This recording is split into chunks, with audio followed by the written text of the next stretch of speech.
একদম প্রথমে fish ফ্রাইকে marinate করে রাখা, ফিশ ফ্রাই মাছের ফিলেটগুলোকে ম্যারিনেশন করে রাখা হয়। প্রথমে তার জন্য পেঁয়াজ বাটা, রসুন বাটা আর আদা বাটা দেবেন। তারপরে দেবেন কাঁচা লঙ্কা বাটা, এটা কাঁচা লঙ্কা বাটা।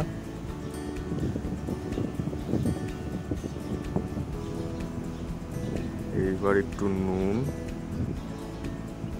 এগুলো আপনারা যতটা পরিমাণ করবেন সেই অনুযায়ী আন্দাজে নুন, পেঁয়াজ বাটা, রসুন বাটা, আদা বাটা এগুলো দেবেন। তারপর একটু আজিনা মটর দেওয়া হচ্ছে। আজিনা মটর অনেকে খেতে চান না, সেটা আপনাদের ব্যাপার, আপনারা এটাকে অ্যাভয়েড করতে পারেন, কিন্তু আজিনা মটরে কিন্তু কোনো রকম শরীর খারাপ হওয়ার চান্স নেই। এটা কিন্তু অলরেডি আমরা জানি, সেটা আপনারা একটু গুগল দেখলেই বুঝতে পারবেন, আজিনা মটরের কোনো এফেক্ট কিন্তু নেই। এটা দেওয়া হলো ফিশ অ্যান্ড ফিশ সস। দোকানে গিয়ে বলবেন ফিশ অ্যান্ড ফিশ সস দিতে। তারপরে ডিম দেওয়া হবে, ডিম দেওয়া হচ্ছে।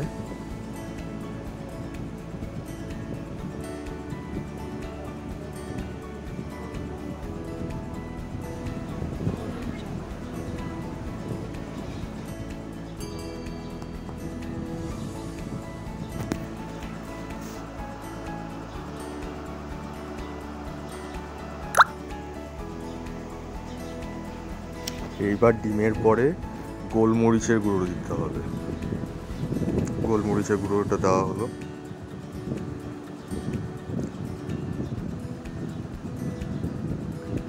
তারপর একটু শুকনো লঙ্কার গুঁড়ো, কাশ্মীরি রেড চিলি পাউডার না কিন্তু, হ্যাঁ, শুকনো লঙ্কার গুঁড়ো দেওয়া হলো এটা।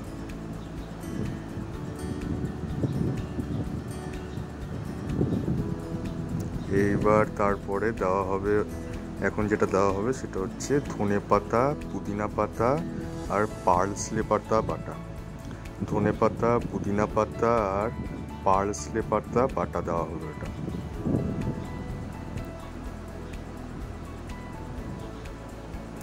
এইবার এই সমস্ত জিনিসগুলোকে একসাথে ভালো করে বেশ 15-20 মিনিট ধরে একটুখানি ভালো করে মিক্স করতে হবে, খুব ভালো করে মিক্স করতে হবে, কিন্তু নাহলে কিন্তু একটু বেশি একটু কম এরকম টেস্টটা আসবে। ভালো করে 15-20 মিনিট ধরে এটাকে এরকম নাড়িয়ে নাড়িয়ে ভালো করে মিক্স করে নেবেন।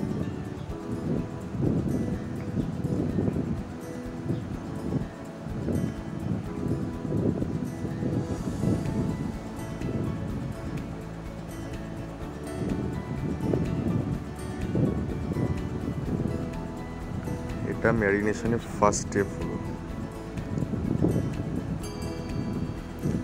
এইবার ম্যারিনেশনটাকেই আধ ঘন্টা 45 মিনিট রেখে পাশাপাশি আরেকটা জায়গায় একটু ময়দা নেবেন। এটা ময়দা নেওয়া হয়েছে, ময়দা, তারপরে অ্যারারুট দেবেন। অ্যারারুট মানে কর্নফ্লাওয়ার। ময়দা আর অ্যারারুট নিয়ে তারপরে আগে যে মিশ্রণটা করা হয়েছিল সেই মিশ্রণটা এই ময়দা আর অ্যারারুটের মধ্যে একসাথে মিশিয়ে নেবেন। এবার এটা আবার ভালো করে একসাথে মেশাতে হবে, মোটামুটি একটু 10-15 মিনিট ভালো করে মিশিয়ে ময়দা অ্যারারুটটাকে পুরো এই মিশ্রণটার সাথে একসাথে ভালো করে করতে হবে, যাতে সমানভাবে সব কিছু একসাথে মিক্স হয়। এবার এটা ভালো করে মিক্স করা হচ্ছে।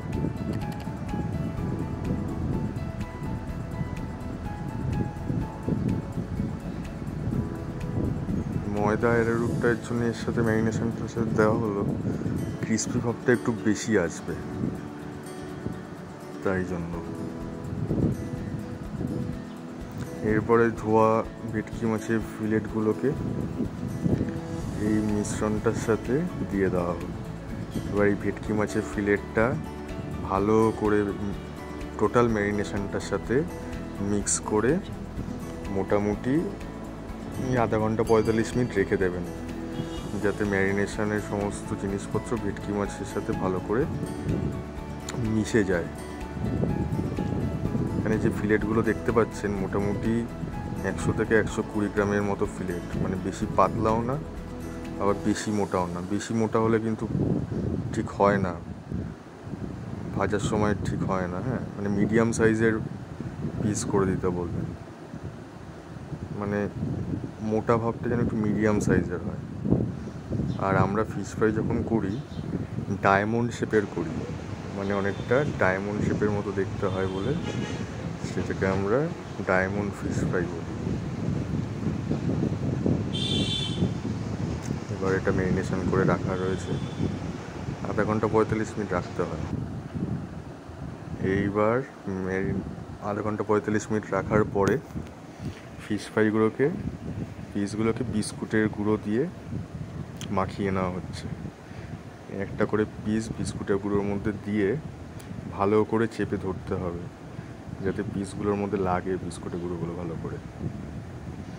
আর বিস্কুটের গুঁড়ো যখন ফিশ ফ্রাই পিসগুলোর সাথে মিক্স করবেন তখন কিন্তু 2 হাত ইউজ করবেন, মানে একটা হাত দিয়ে মাছগুলোকে ঘাঁটবেন, আরেকটা হাত দিয়ে বিস্কুট গুঁড়োটা দিয়ে ওটাকে মেশাবেন। মানে একটা হাত দিয়ে সব কিছু করলে বিস্কুট গুঁড়োগুলো কিন্তু পুরো হাতের মধ্যে সব লেগে যাবে। মানে একটা হাত দিয়ে পিসটা ওখান থেকে তুলে বিস্কুটের গুঁড়োর মধ্যে দেবেন, আরেকটা হাত দিয়ে বিস্কুটের গুঁড়োটা ভেটকি মাছের ফিলেটের সাথে মেশাবেন। হ্যাঁ, তাতে সুবিধা হবে। বিস্কুটের গুঁড়ো যদি দলা দলা পেকে যায় তাহলে কিন্তু ভালো করে কোটিংটা হবে না, এটা মাথায় খেয়াল রাখবেন। 2 হাত ইউজ করবেন। আবার সব পিসগুলো আস্তে আস্তে সব বিস্কুটের গুঁড়ো দিয়ে কোটিং করে নেওয়া হচ্ছে। এটা একবার করে কোটিং করে রাখা রয়েছে, ভালো করে লেগে যাওয়ার পরে সেকেন্ডবার আবার বিস্কুটের গুঁড়ো দেবেন, যাতে কোটিংগুলো খুলে খুলে না পড়ে যায়, ভালো করে যেন লাগে। এবার যে আমরা ফিশ ফ্রাই ফিলেটটাকে শেপ দিচ্ছি, দেখুন চাকু দিয়ে একটু ডায়মন্ড শেপের করে দেওয়া হচ্ছে, দেখতেও সুন্দর লাগে। এবং সাইজগুলো কিন্তু মোটামুটি আমাদের হাতের তালুর সাইজের কাছাকাছি বা তার থেকে সাইজ একটু বড়, এতটা বড়।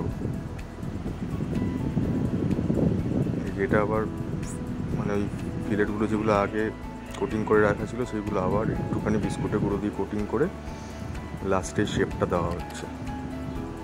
মোটামুটি একটা ফিশ ফ্রাই খেলেই কিন্তু একদম পেট ভরে যায়। এরকমভাবে একটু চেপে চেপে ডায়মন্ড শেপের শেপ দিয়ে নেবেন, আর দেখতেও সুন্দর হয়। এটাকে ডায়মন্ড ফিশ ফ্রাই বলা হয়। এবার আপনার ইচ্ছে, আপনি যেমন খুশি শেপ দিতে পারেন, স্কোয়ার দিতে পারেন, রেক্ট্যাঙ্গুলার শেপ দিতে পারেন। ডায়মন্ড ফিশ ফ্রাই বানালে এরকম শেপ দেবেন।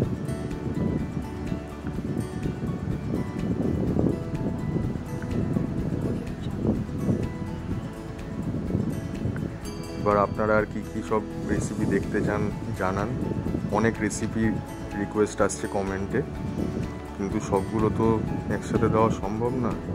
যে রেসিপি রিকোয়েস্টগুলো একটু বেশি আসছে সেগুলো দেওয়ার চেষ্টা করবো প্রথমে, মানে যেই মেনুগুলোর রিকোয়েস্ট একটু বেশি আসছে। এইবার হয়ে যাওয়ার পরে লাস্টে গরম ছাঁকা সাদা তেলে, সয়াবিন অয়েল, যে কোনো রিফাইন অয়েলে, সর্ষের তেলে কিন্তু আমরা ভাজি না।